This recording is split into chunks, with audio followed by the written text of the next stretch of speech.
Hello guys, most welcome. हम कर रहे हैं फाइनेंशियल मैनेजमेंट। फाइनेंशियल मैनेजमेंट में हमारा चैप्टर चल रहा है कैपिटल स्ट्रक्चर। कैपिटल स्ट्रक्चर इस चैप्टर के अंदर अभी तक हम कैपिटल स्ट्रक्चर्स की थ्योरीज को पढ़ रहे थे, ठीक है ना। और थ्योरीज के अंदर मैंने आपको टोटल 4 थ्योरीज बताई थी। फर्स्ट आई एनआई अप्रोच, यानी कि नेट इनकम अप्रोच। आपको याद है, ये हमने कर भी लिया था। सेकंड नंबर बताया तो ट्रेडिशनल था, लेकिन हमने कर लिया था एनओआई अप्रोच, यानी कि net operating income approach. Net operating income approach. और थर्ड नंबर था फिर हमारा, जो हमने नहीं किया है, वो है traditional approach. And fourth number हमारा MM approach, Modigliani Miller approach, है ना। ठीक है सर, इसमें हमने एनआई अप्रोच कर लिया, एनओआई अप्रोच कर लिया। आज के लेक्चर के अंदर हम ट्रेडिशनल अप्रोच कर रहे हैं, लेकिन ट्रेडिशनल अप्रोच पता है क्या है, इन दोनों का मिक्स है। अगर आप NI approach plus NOI approach इन दोनों को मिक्स कर दो, इन दोनों के एक्सट्रीम्स को साथ में ले लो, तो आपका ट्रेडिशनल अप्रोच हो जाएगा। तो इसका मतलब अगर ट्रेडिशनल अप्रोच को अच्छे से समझना है तो आपको एनआई और एनओआई अप्रोच बहुत अच्छे से समझ में आ गई हो। आई होप आपको आ गई होगी अच्छे से समझ में, क्योंकि आपने लेक्चर देखे होंगे, लेकिन थोड़ा सा मैं रिवाइज करा के आपको और बेहतर तरीके से समझाता हूं, ठीक है। तो देखिए, एनआई अप्रोच के अंदर हमने क्या पढ़ा, ठीक है। एनआई अप्रोच के अंदर हमने ये पढ़ा कि जो लोन है वो मार्केट में बहुत सस्ता मिलता है। बहुत सस्ता, कितना सस्ता? बहुत सस्ता मतलब बहुत सस्ता। कितना? फिर भी जो आपका केई है, जो इक्विटी की कॉस्ट है, उससे सस्ता मिलता है आपको। तो इसमें हमने ये पढ़ा कि जो आपका केडी है वो केई से क्या रहता है, कम रहता है, यानी कि लोन मार्केट में आपको सस्ता मिल रहा है। जो इक्विटी शेयर होल्डर से आपने पैसा लिया है वो महंगा है, लेकिन जो आप लोन ले रहे हैं चाहे डिवेंचर इशू करके या कोई और डेप्थ से, वो आपको सस्ता पड़ रहा है। तो केडी जो है वो केई से क्या है, कम है। ये देखो यहां पर, ये एक्स एक्सिस, ये हो गया वाई, ठीक है। ये हो गया आपका कॉस्ट ऑफ कैपिटल। तो कॉस्ट ऑफ कैपिटल में ये के ही देखो ज्यादा है और के डी क्या है, कम है। अब लोन सस्ता मिलने की वजह से हो क्या रहा है, जो हमारी एनआई अप्रोच है, नेट इनकम अप्रोच है, वो बोलती है कि लोन आप क्या ले रहे हो, ज्यादा। और लोन ज्यादा ले रहे हो और इक्विटी का पोर्शन कम होता जा रहा है, तो लोन का पोर्शन ज्यादा होता जा रहा है और लोन मिल रहा है आपको सस्ता। तो इस वजह से क्या होगा, जो के और के डी दोनों को मिलाकर के जो हमको ओवरऑल कॉस्ट ऑफ कैपिटल निकालते हैं, वो आपका धीरे धीरे कम होना स्टार्ट हो जाएगा, जिसको हम क्यू बोलते हैं। तो ओवरऑल कॉस्ट ऑफ कैपिटल कम क्यों हो रहा है? क्योंकि लोन लेते जा रहे हो, लोन सस्ता मिल रहा है, तो आपको कॉस्ट कम आ रही है। और यहां पर के जो है वो तो फिक्स ही है, उसमें कोई चेंज हो नहीं रहा। तो ओवरऑल कॉस्ट ऑफ कैपिटल आपकी क्या हो जाती है, कम होने लग जाती है, जिससे आपके बिजनेस को फायदा होता है। इसके बाद हमने, ये तो हो गया था हमारा फर्स्ट एनआई अप्रोच। फिर हमने पढ़ा NOI approach, net operating income approach. ये बिल्कुल इसके ऑपोजिट है। ये बोलता है भैया नहीं, ऐसा कैसे हो सकता है, ऐसा क्यों नहीं हो सकता? तो उसका रीजन ये देता है फाइनेंशियल रिस्क। ये बोलता है कि अगर आप लोन ज्यादा ले लोगे, सस्ता लोन मिल रहा है, ठीक है, लोन सस्ता मिल रहा है, जिससे आपकी ओवरऑल कॉस्ट ऑफ कैपिटल कम हो सकती है, क्योंकि लोन आपको सस्ता मिल रहा है, कॉस्ट आपको कम पड़ रही है, इंटरेस्ट कम पे करना पड़ रहा है। बट लोन अगर कोई ज्यादा लेने लग जाए कंपनी, तो वहां पर फाइनेंशियल रिस्क भी तो हाई हो जाती है ना। आप एक ऐसी कंपनी या एक ऐसे घर का, एक ऐसे इंसान का आप उदाहरण यहां पर ले सकते हैं, जिसको आप शायद जानते भी हो, उसमें लोन बहुत है, तो वहां पर फाइनेंशियल रिस्क बहुत ज्यादा है, क्योंकि जितना भी कमाओगे वो तो इंटरेस्ट पे करने में चला जाएगा।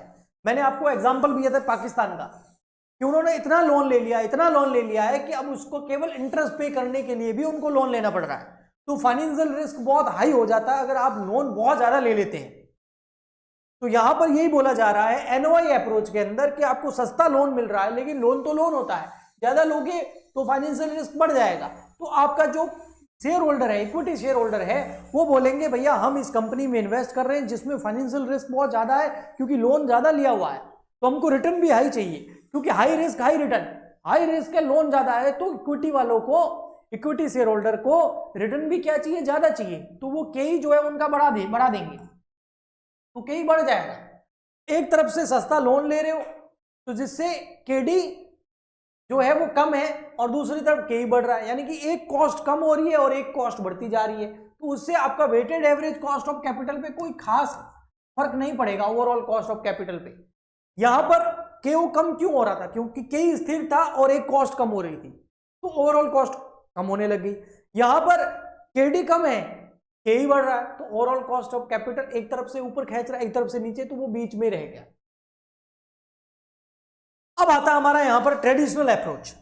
ट्रेडिशनल अप्रोच बोलता है भी हम दोनों का मिक्स है, वो बोलते हैं दोनों होगा, स्टार्टिंग में ये होगा लेकिन एक पॉइंट के बाद में, एक पॉइंट पे जब पहुंच जाओगे उसके बाद में ये होगा। तो ट्रेडिशनल अप्रोच दोनों का मिक्स है। वो बोल रहे हैं स्टार्टिंग में जब आप लोन लेना स्टार्ट करोगे तो उससे आपका कहीं एकदम से नहीं बढ़ेगा और आपका ओवरऑल कॉस्ट ऑफ कैपिटल कम हो जाएगा, लेकिन जब आप लोन लेते जाओगे तो एक पॉइंट ऐसा आएगा जहां पर फाइनेंशियल रिस्क बहुत बढ़ जाएगी, उससे आपका के बढ़ जाएगा और फिर ये होगा। तो दोनों होगा, ये आपको बोलती है कौन? Traditional approach. आइए मैं ट्रेडिशनल अप्रोच को आपको समझाता हूं। जो मैंने समझाया वो यहां पर साफ साफ लिखा हुआ है, देखिए पढ़ के। Traditional approach, the traditional approach, ध्यान से देखना, बहुत इजी लिखा हुआ है। Also known as intermediate approach, intermediate approach है, दोनों अप्रोचेस को साथ में लेके चलती है, एनआई और एनओआई को। इज अ कॉम्प्रोमाइज बिटवीन, ये कॉम्प्रोमाइज करती है टू एक्सट्रीम्स। कौन कौन सी? नेट इनकम अप्रोच, वो अपने एक्सट्रीम पे जाती है, और नेट ऑपरेटिंग इनकम अप्रोच यानी कि एनओआई अप्रोच। तो एनआई अप्रोच और एनओए अप्रोच दोनों के एक्सट्रीम्स से अलग है, उन दोनों के एक्सट्रीम्स के इंटरमीडिएट में है। ये अप्रोच बोलती क्या है मैं बता चुका हूं, लेकिन यहां पढ़ लीजिए। According to this theory the value of firm can be increased, value of firm increase होगी, initially the cost of capital can be decrease. NI approach में ऐसा ही होता है ना, कॉस्ट ऑफ कैपिटल क्या हो जाती है? कम। क्यों हो जाती है कॉस्ट ऑफ कैपिटल कम? ओवरऑल कॉस्ट ऑफ कैपिटल केओ कम, weighted average cost of capital वो कम क्यों होती है? क्योंकि आपको जो डेप्ट है ना, डेप्ट is a cheaper source of fund than equity. Equity से सस्ता डेप्ट मिलता है, आप ज्यादा से ज्यादा डेप्ट लेते हो तो आपका ओवरऑल कॉस्ट ऑफ कैपिटल नीचे आ जाता है, ठीक। बियॉन्ड अ पर्टिकुलर पॉइंट, लेकिन जब आप एक पर्टिकुलर पॉइंट पे पढ़ोगे, लोन लेते ही जाओगे तो फाइनेंशियल रिस्क बढ़ जाएगा। तो beyond a particular point the cost of equity increase, तो फिर आपका के इंक्रीज हो जाएगा, बिकॉज इंक्रीज डेप्ट, जैसे जैसे डेप्ट इंक्रीज होंगे फाइनेंशियल रिस्क जो है इक्विटी शेयर होल्डर की बढ़ जाएगी, तो के ही बढ़ जाएगा, वो सस्ते में फिर राजी नहीं हो। ओके, अब इसका यहां पर ग्राफ देख लीजिए आप यहां पर देखोगे, देखो ये पॉइंट है ना बीच वाला, ये इसके इधर एनआई है और इधर एनओआई है, देख लो भले। एनआई अप्रोच क्या बोलती है? ये केडी, ये केडी, ये क्या रहेगा? फिक्स, और के भी क्या रहता है? लगभग फिक्स ही रहता है, मतलब थोड़ा बहुत चेंज होता है, ज्यादा नहीं होता। और ये देखो, ये weighted average cost of capital के ये आपका कम होता है। एनओए अप्रोच क्या बोलता है? केडी ठीक है रहेगा और के बढ़ जाएगा, और के डब्ल्यू है वो भी थोड़ा सा बढ़ेगा, मतलब चेंज होगा, लेकिन इन दोनों में ज्यादा नहीं होगा, इसमें ज्यादा होगा। आया समझ में? तो ये एनआई और एनओआई दोनों अप्रोचेस को साथ में लेके चलता है। ओके, इसका नाम है ट्रेडिशनल अप्रोच। अब इसके बाद में एक और अप्रोच रह जाएगी, मोदी मिलियानी गिलियानी एमएम अप्रोच जो है वो। एमएम अप्रोच हम नेक्स्ट लेक्चर में अच्छे से करेंगे। आई होप आपको ये अप्रोच, ट्रेडिशनल अप्रोच और वो दोनों भी अच्छे से समझ में आ गई होगी। प्लीज ज़्यादा से ज़्यादा लाइक करें, शेयर करें, सब्सक्राइब करें, ताकि हमें भी सपोर्ट मिले और हम आपके लिए इसी तरीके के लेक्चर लाते रहें। मिलते हैं नेक्स्ट लेक्चर में, तब तक के लिए गुड बाय, थैंक यू।